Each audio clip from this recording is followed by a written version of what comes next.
Alright, so if you remember in my last video, I was talking about an oil leak that I had coming from the back of the valve cover. And I suspected it was the valve cover gasket. Um, I have just installed the new valve cover gasket, and it seems to have stopped the oil leak. If you remember before, on this hose right here, this vacuum line, it was wet with oil, and after cleaning it off, installing a new valve cover gasket, and letting it run for a little bit, it seems to be pretty dry. So I think we've got that mystery solved. Sorry about the sound quality again. I'm outside and there are cars passing by. But I have found, well, actually I already knew about it, but I'm just kind of going through one by one. There's another oil leak that's coming from this line that comes from the block. I don't know if you can see it or not. Try to focus in as best I can on it. Maybe I can zoom in a little bit. There we go. That little guy right there. It's leaking oil right there. I got me my 17mm socket and I tightened it up a little bit. It was good and snug on there, but I just gave it a few more turns. Maybe that'll seal it like it needs to be. But we got that oil leak right there.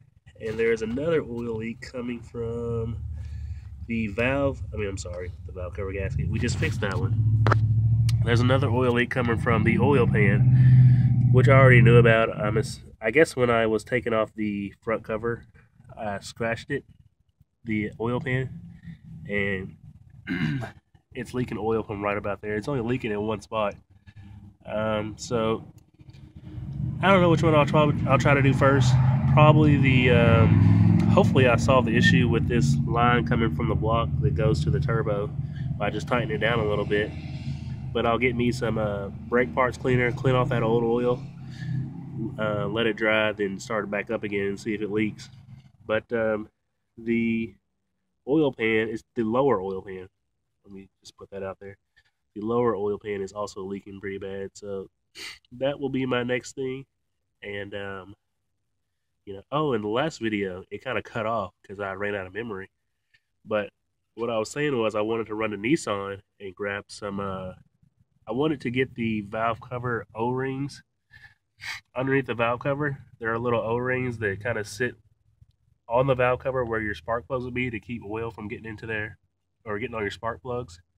And I wanted to replace those since I already had it all off.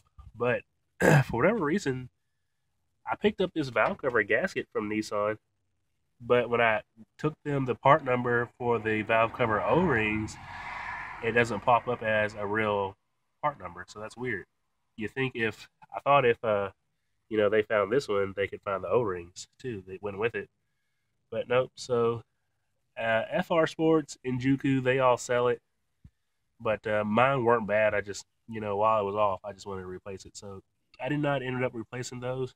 And I had a question. I forgot your username. I'm sorry, but I tried to explain it the best I could. But when you put your RTV on, you just want to put it in between these grooves. Obviously, you want this cover, the valve cover off, and the gasket off. But you just want to do a small bead around this groove, and the two grooves in the back of the valve cover. Just enough to seal it. And that's the only four places that you want to put the RTV at. So we've got the mystery solved of the valve cover gasket. Now on to mystery number 2 and 3. The line that comes from the block and the oil pan, which I don't think will be too hard to replace. I'll try to get you can't really see it just because of the angle that it's at. I'll try to zoom in on it a bit. I don't know if you're going to be able to see it then, but it's leaking pretty good. And but that won't be a hard fix. I just gotta order it. Unfortunately, Nissan USA does not carry this particular oil pan, so I've got them priced out. I got one priced out on frsports.com, and they're only about 40-50 bucks shipped, maybe 60. But yeah, that's what I did today. Oh, I also did one more thing.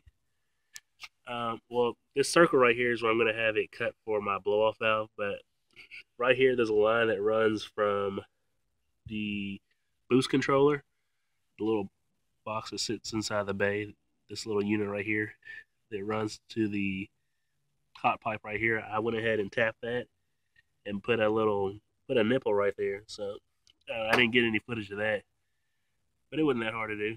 So my next thing will be hopefully I can get this blow off valve welded in there, so I can, or the flange at least for it welded on there. Then I can install the blow off valve, and then fingers crossed that that oil leak from the block on that line is fixed just by tightening it up. If not, I'll probably be making a video about that here soon. But yeah, that's about it for now. So thanks for watching. Like, comment, subscribe. I enjoy talking to you guys. It's always fun to see a comment or get a compliment or try to answer a question. So yeah, that'll be all for today. See y'all later. Peace.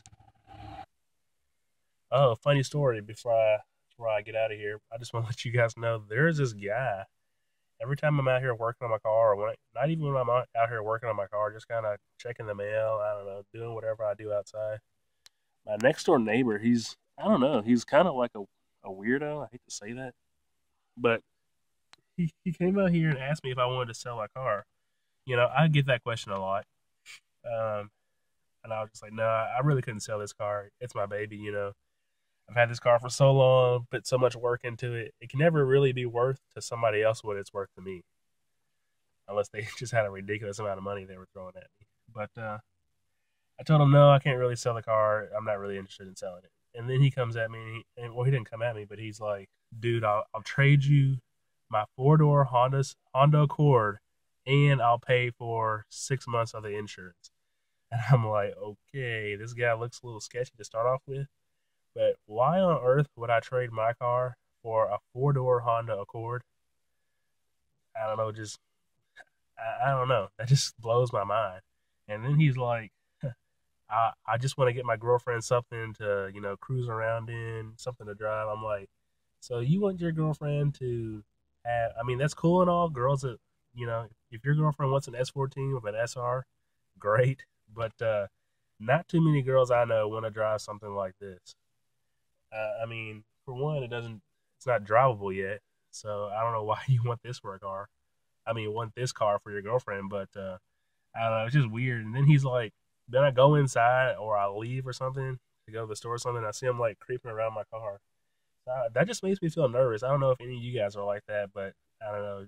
Just some creeper looking at the car. And I don't mind people, hey, your car looks cool. Do you mind if I look at it? That's great or whatever. You admire it from a distance, but I don't know. I just feel weird about people. And he's like consistent about this, I guess. Like this isn't the first time he's asked me. The first time he asked me about it, he said he needed a car for his girlfriend. Then today he asked me about it. He was like, I want to get this car for my little girl. When she grows up, I want to pass it down to her. I'm like, no.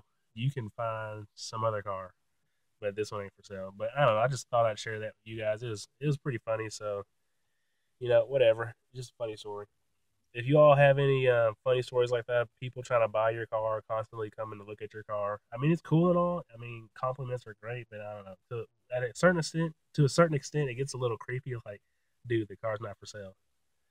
But if you all have any experiences like that, just comment below. Tell me what yours was and what happened and blah blah blah. So yeah, I'll see you all next time.